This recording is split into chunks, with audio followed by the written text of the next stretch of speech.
isn't it interesting what drives people toward God and what drives people away from God? And sometimes it's the opposite of what you think would happen. You would think that when God does everything great for you and nice for you, that you're just going to flock to Him.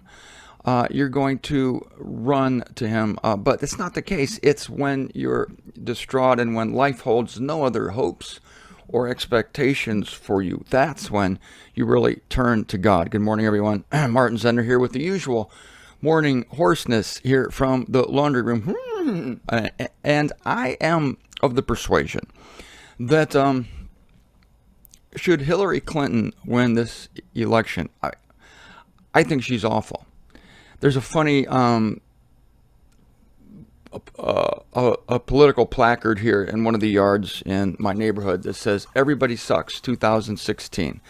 And, well, of course, because Daniel says that God puts the most ignoble men into office because, again, I'm convinced that the most able politician, the person that is most suited and could do the best job of steering this particular country I'm recording in, which is the United States of America, that person will never be found. That person will die in anonymity because God doesn't want that person in office.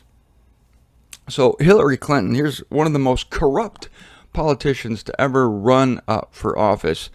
In my humble opinion, she would be a disaster because she's a statist. She wants big government, and she wants this woman loves power.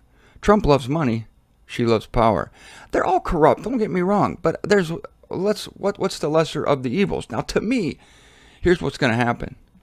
No, well, I don't know what's going to happen, but if Hillary got elected, I think this country would go to ruin because of big government policies and big taxes and jobs lost. And so people are going to turn to God. I think that if Trump is elected, I think that he will actually do some of the things he said he was going to do.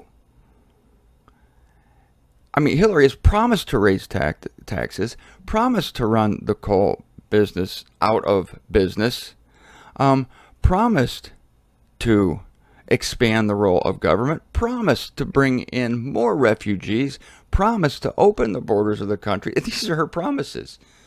So you get what you pay for. Now it could be Trump says he's going to do the opposite of all these things.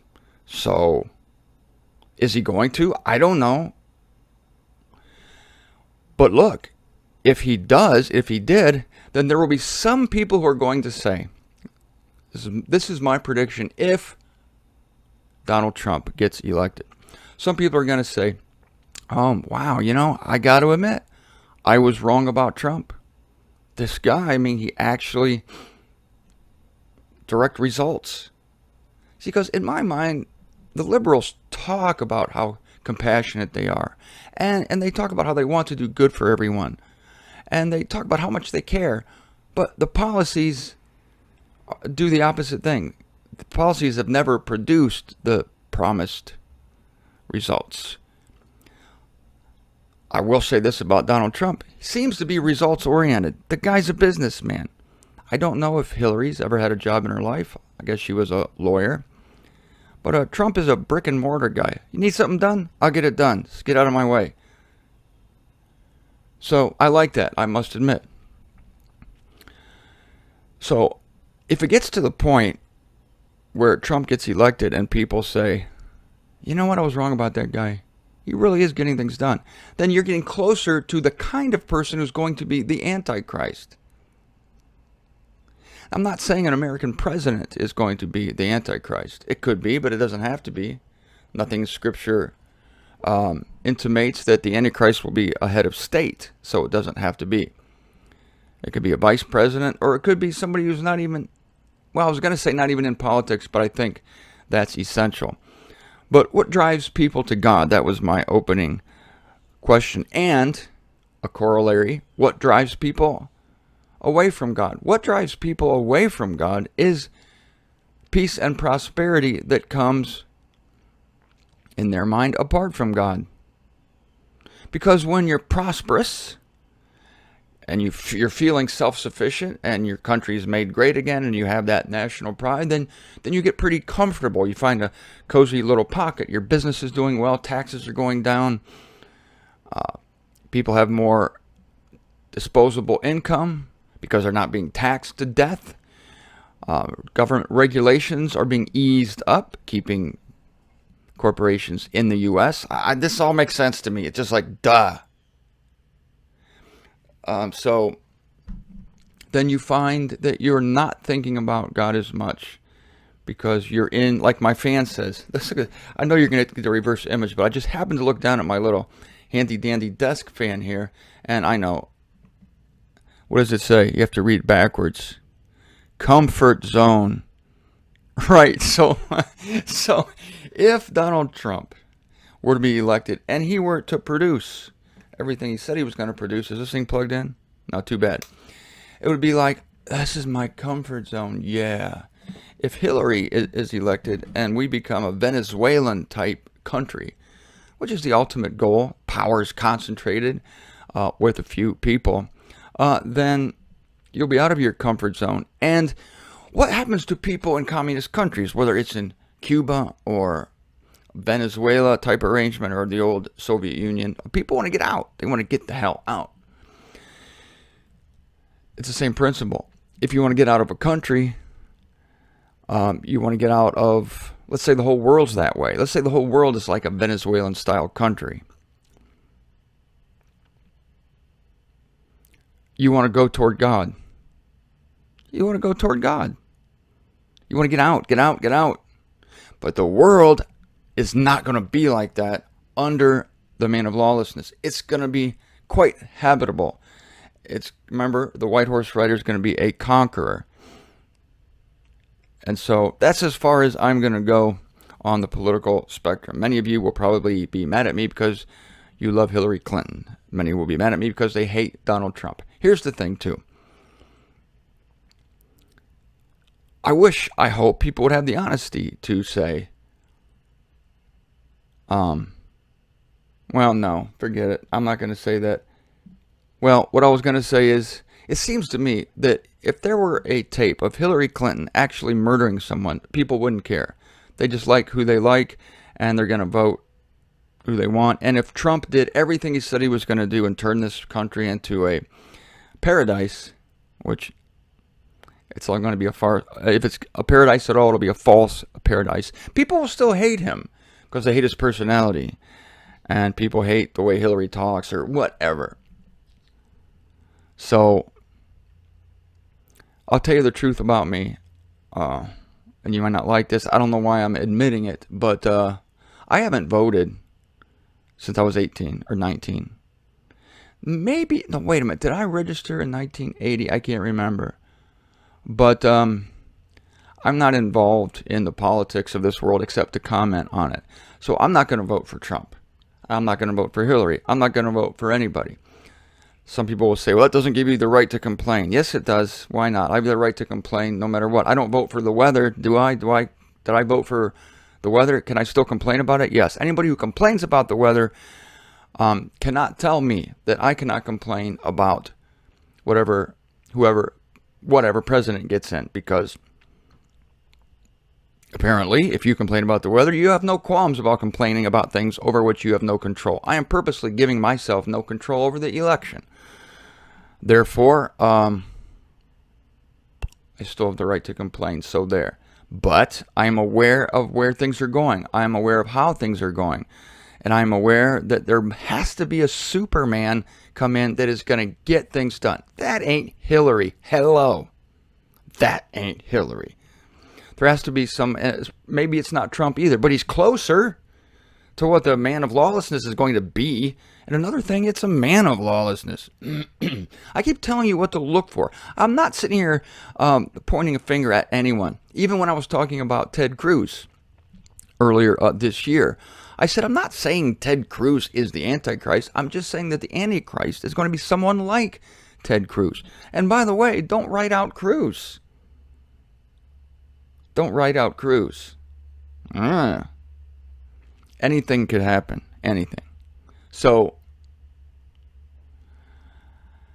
I'm just saying that the man of lawlessness is going to be strong. That's not Hillary. The man of lawlessness is going to be a braggart. That's Trump. The man of lawlessness is going to be someone who gets stuff done. That's Trump, sorry.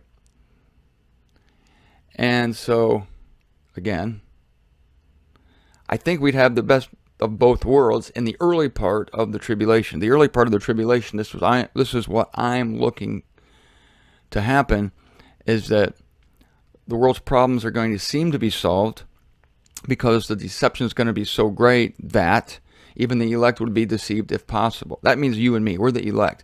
We would even have to think, oh man, this is amazing. This is amazing. This must be of God. That's how great it's going to be.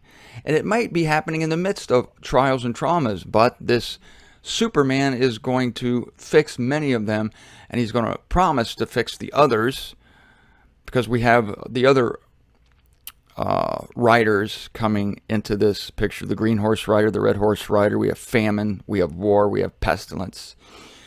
And so there are going to be problems still in the earth, but without problems. You don't have a field for this Superman to be a solver of problems. Without a war to win, you don't have the white horse rider with the wreath on his head. And so all these problems are necessary for the rise of the man of lawlessness. It does say man of lawlessness, and I don't think that's the human of lawlessness. Many times in the concordant version, you will see the word man, but you see a little superior superscript HU, which means it's really human. And why they don't put human into the text, I don't know. I'm going to do a live study right now, and I'm going to look this up to see if the man of this, I'll be able to tell by when I do this if the man of lawlessness is a male rather than a human of lawlessness. I'd be really shocked if the man of lawlessness was a woman. So let me look up this passage. You may talk quietly among yourselves as I do this. Lawlessness, man of lawlessness to be unveiled, of course. But my lighting's hurting here. I don't have my little spotlight or my glasses. 2 Thessalonians 2, right? 2:9. All right, let's go there. 2 Thessalonians 2:9. I'm still here. My time is dwindling. Does Thessalonians still come after Timothy?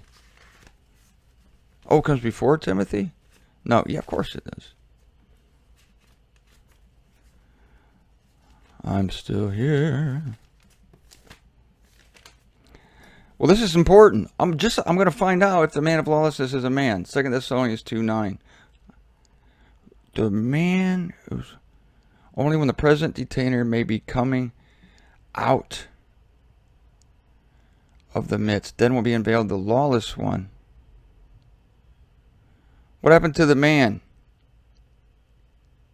Oh, yes. Oh, I don't believe this. I don't believe this. 2 Thessalonians 2:3. There is a superscript H. It is the human of lawlessness. It's the human of lawlessness. It could be a woman. That's fantastic. Wouldn't that be the best deception ever? It doesn't mean it's going to be Hillary, because it's not. But another woman on the scene. Wow.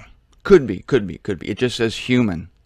Doesn't say man. So, boy, I've been conditioned to think that the Antichrist is going to be a male. Might not be a male. Could be a female. Would have to be a strong female, like the Iron Lady, Margaret Thatcher. Can't be the Queen of England, no. She's too dainty. I'm going, one of the Kardashian sisters. I would vote for one of those. I would probably register. But no, they're not very interested in politics. I don't know. The field is open. I am convinced that this person exists, and that the human of lawlessness, I'm going to start calling this person that, the human of lawlessness. is now on the scene. And remember, the human of lawlessness is going to make things good, not evil. The human of lawlessness is going to free people, is going to liberate them, not bind them under laws, rules, regulations, and taxes at first, just as this individual is going to make a pact with the nation Israel and promise them everything and give them freedom to practice their religion and build a false temple. Then it's all going to switch. Because you know what? You just can't trust people these days.